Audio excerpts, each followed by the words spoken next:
Hoje começo pelo professor Leonardo Trevisan, que é o nosso participante aqui de sempre conosco, professor de Relações Internacionais da Escola de Propaganda e Marketing de São Paulo. Professor, bem-vindo, boa noite.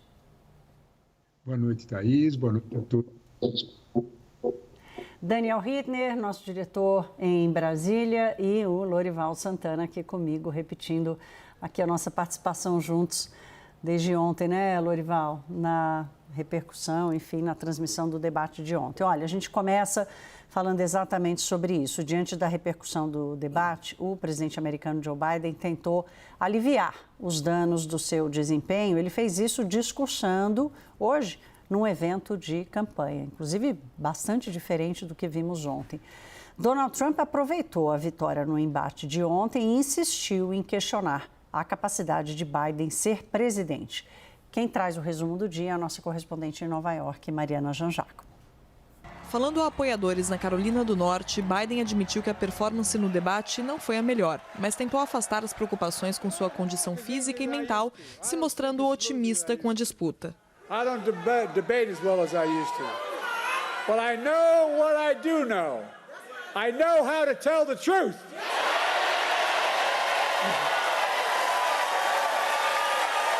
I know right from wrong. And I know how to do this job. I know how to get things done. And I know, like millions of Americans know, when you get knocked down, you get back up. A fala de Biden vem em meio a preocupações dos democratas. Alguns correligionários acreditam que o desempenho demonstrado no debate foi prejudicial demais para a imagem do presidente. E há discussões internas questionando se ele deveria desistir da disputa e ceder a cabeça de chapa para outro candidato. O ex-presidente Barack Obama saiu em defesa de seu antigo vice. Nas redes sociais escreveu: "Noites de debate ruins acontecem, acredite em mim, eu sei. Mas esta eleição ainda é uma escolha entre alguém que lutou pelas pessoas comuns durante toda a sua vida e alguém que só se importa consigo mesmo. A noite passada não mudou isso e é por isso que há tanto em jogo em novembro." Os democratas só vão lançar oficialmente a candidatura de Joe Biden na Convenção Nacional do Partido, que acontece no fim de agosto em Chicago. Em teoria, ainda seria possível substituir o atual presidente por outro nome do partido até lá. Mas nessa sexta-feira, Joe Biden deixou claro que não tem planos de desistir. Donald Trump também fez um evento de campanha no estado da Virgínia e voltou a atacar o presidente americano. Disse que o problema de Biden não é a idade, mas sim a incompetência. Many people are saying that after last night's performance that Joe Biden is leaving the race. But the fact is, I don't really believe that because he does better in polls than any of the Democrats they're talking about. Joe Biden's problem is not his age, it's not his anything, really. He's got no problem other than it's his competence. He's grossly incompetent. Até a eleição, que acontece em 5 de novembro, Biden e Trump só devem se encontrar mais uma vez no debate em 10 de setembro. Lorival, vou começar com você. A gente está reconectando o professor Trevisan para melhorar a qualidade do sinal. Qual a chance que você vê hoje de Joe Biden deixar a campanha? Hoje, nenhuma. O Biden realmente não quer fazer isso, né? Ele trabalhou 50 anos sua carreira política para estar nesse lugar e vai insistir.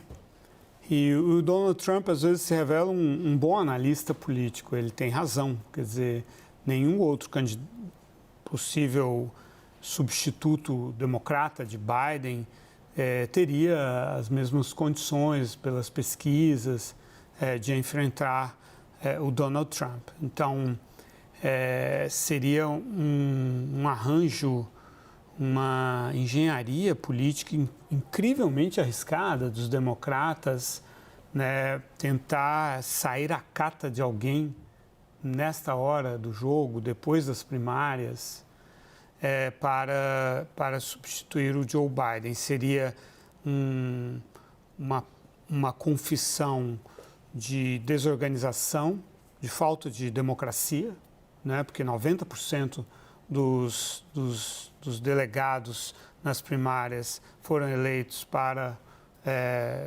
nomear Joe Biden. Em termos legais, não há nada que obrigue os delegados a votar no Joe Biden. É um compromisso político. Aliás, isso se aplica também ao colégio eleitoral, na eleição presidencial. São essas particularidades do sistema paradoxos. Americano. Então, se Joe Biden, e caberia apenas a ele realmente dizer, olha, realmente não tenho condições, por favor, votem no fulano ou na fulana, os delegados estariam livres, sim, para fazer isso. Agora, se Joe Biden, e tudo indica que Joe Biden não fará isso, a menos que haja uma deterioração na condição física e mental dele, que ele não reconhece. Aliás, você viu a performance dele hoje no comício em Raleigh, North Carolina do Norte. Ele demonstrou vitalidade, força. Realmente, ele se deixou intimidar, digamos, ou se abater, ou se emocionar diante do Donald Trump. Ele está alquebrado pela condenação do filho dele. Qualquer um estaria, né? Provavelmente a prisão, o Hunter Biden. Então, e são 4 anos depois, né? E ele teve um bom desempenho nos debates de 2020, mas agora a realidade física e mental dele é outra. Sim. Não, eu revendo os debates passados, e mesmo o State of the Union, no começo do ano, ele ainda demonstrava vigor ali. Inclusive, no State of the Union, ele brincava, inclusive, com a plateia. Sim, né? foi lembra? muito ágil. Exato, com agilidade, com espírito de presença, que foi exatamente o que faltou ontem. Professor Trevisan voltou conosco. Professor, que bom, o senhor chegou na hora certa. A gente ouviu aqui agora do Lorival Santana uma quase que impossibilidade de Biden desistir. Eu fico me perguntando, professor, se a gente tem que contar com o abandono do Biden, o Biden decidir abandonar a campanha, ou se há um risco dele ser abandonado pelo seu partido. Como é que o senhor analisa hoje a situação política de Biden? Bom, boa noite, Lorival, vi vocês agora. Eu acho que, de alguma forma, quando a gente olha para a situação do Biden, nós precisamos fazer uma comparação, né? À tarde, eu estava pensando um pouquinho sobre a campanha de 2020. Biden, na campanha de 2020, não enfrentava um problema muito diferente do que esse. Biden recuperou energia na campanha de 2020 na virada da Carolina do Sul. E, de alguma forma, ultrapassou com um movimento negro ajudando, ultrapassou todos os seus concorrentes. Tinha o mesmo espírito. Nós não podemos, de alguma forma, subestimar Biden. Ele conhece os meandros de Washington. Quando nós falamos, e quando eu digo conhece, são quase 50 anos. Ele já foi presidente da poderosíssima Comissão das Relações Exteriores do Senado por mais de 20. Ele guarda um cipoal de experiência que, de alguma forma, ele já viu muita coisa. Inclusive, ele viu exatamente a escolha, a convenção de 1968 em Chicago também, que deu vitória a Nixon. Em que quando Lyndon Johnson se retira, há uma fratura no partido e eles vão e Hubert Humphrey domina com a sombra e parte com outros candidatos. Me parece muito semelhante a situação, só é diferente Biden. A gente precisa lembrar das regras eleitorais nos Estados Unidos. Quem escolheu Biden, o delegado que escolheu Biden, é obrigado a votar de novo em Biden. Vamos aos números. Ele tem 3.900 delegados em 4.100. É muito difícil você inverter esse processo em 2 meses.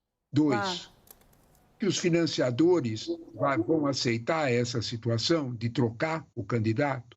Vamos olhar os 5 governadores que têm possibilidade. nós vamos ver cada um deles com um problema. E aí, mantenha minha dúvida, viu, professor? Falta pouco tempo e falta muito tempo ainda para a eleição acontecer, e a política hoje, talvez ela esteja mais traiçoeira do que no passado, as alianças são mais frágeis. E por falar em aliança, quero ouvir o Daniel. Daniel, o presidente Lula declarou essa semana, na entrevista, se não me engano, foi a entrevista que ele deu à Rádio Itatiaia, que ele estava torcendo pelo Biden, que diplomaticamente não é uma postura que presidentes da República devem tomar.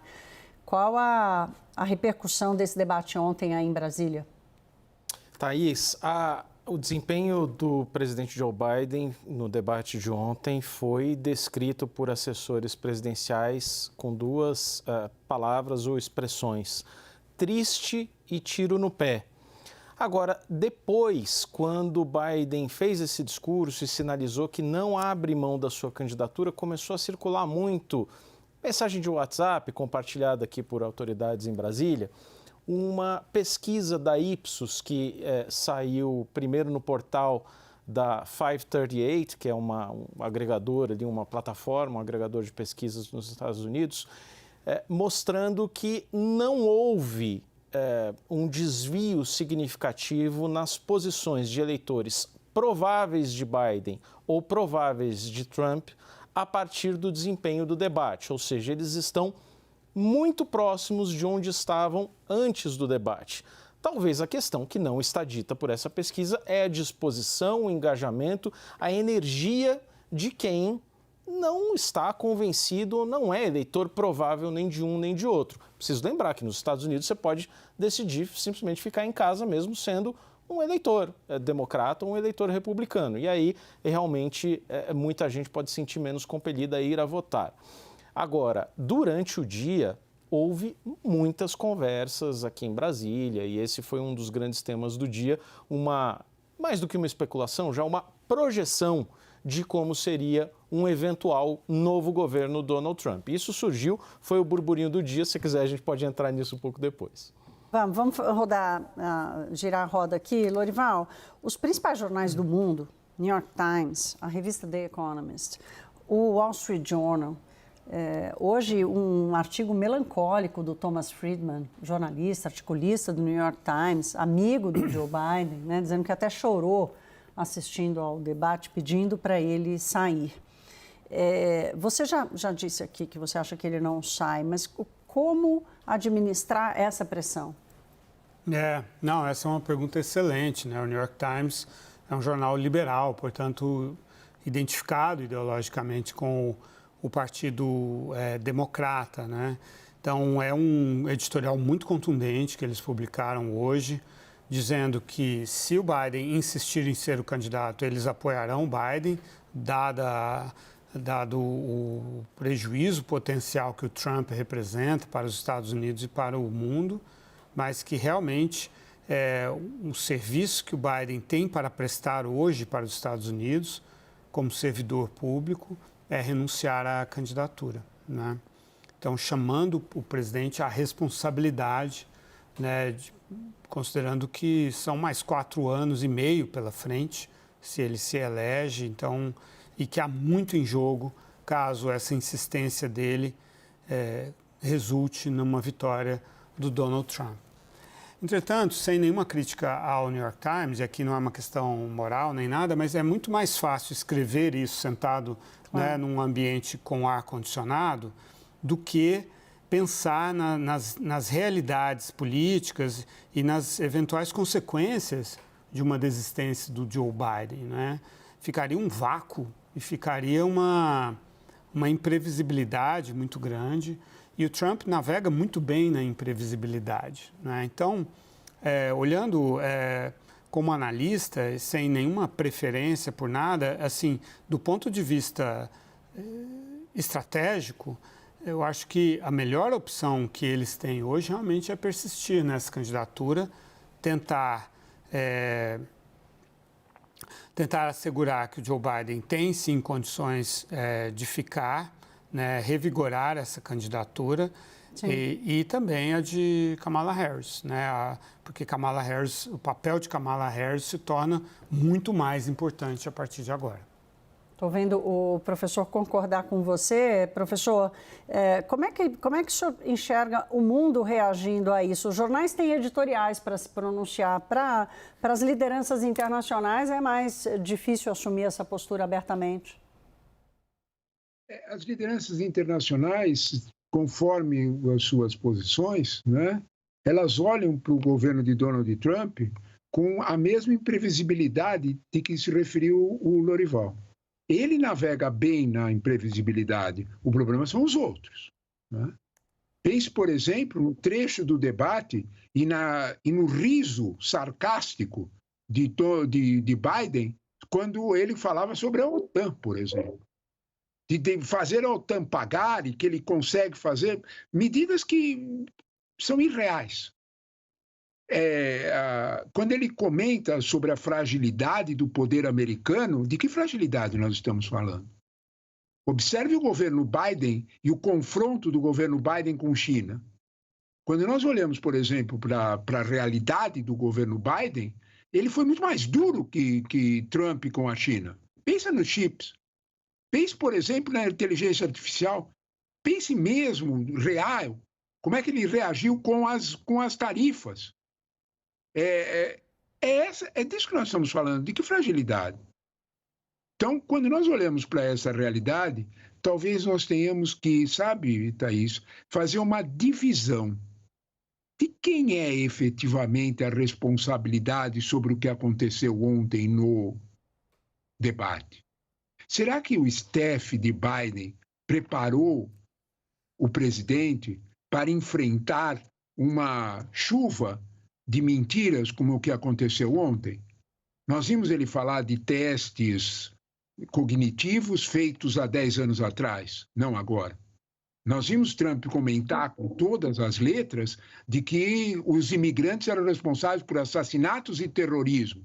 O New York Times revelou que é 0,08%, menos de 1%, que o imigrante que entra ilegal ou legal que tem algum passado.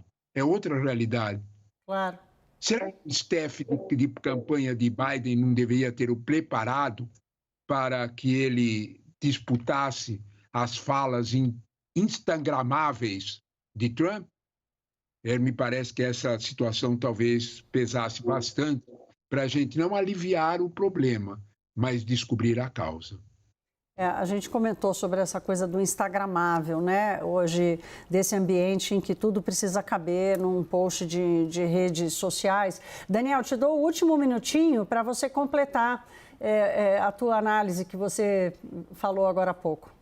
Vamos lá. Se comentava muito hoje aqui em Brasília, entre assessores presidenciais, diplomatas no Itamaraty, como pode ser, quais as dificuldades para o Brasil, as implicações de um eventual novo governo Trump, já se preparando para esse cenário, uma vez que Trump lidera as pesquisas e todo mundo reconhece que foi melhor no debate de ontem. Então, o que se prevê? Se prevê mais protecionismo, tarifas, bloqueio ao comércio, inclusive com o Brasil, um mundo mais volátil, mais imprevisível, uma relação mais tensa com a Europa, com o Atlântico Norte de forma geral.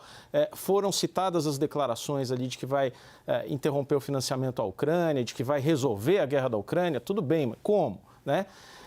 E, principalmente, o que se prevê ali, o que se teme muito é uma retirada dos Estados Unidos do Acordo de Paris. Por quê? Porque o ano que vem o Brasil cedia a COP30 em Belém. E aí você tem também o estabelecimento das metas intermediárias de redução de gases de estufa para 2035. Uma não presença dos Estados Unidos esvazia muito as ambições de qualquer cúpula. Então, por aí vai um pouco a preocupação do Brasil com o eventual governo Trump. Bem, vamos viver meses de incertezas ainda diante desse quadro na política americana. Professor, quero lhe agradecer, passar esse tempo com a gente aqui numa sexta-feira à noite, sempre bom lhe ouvir. Obrigada pela sua participação. Eu que agradeço o convite de vocês. Boa noite a todos.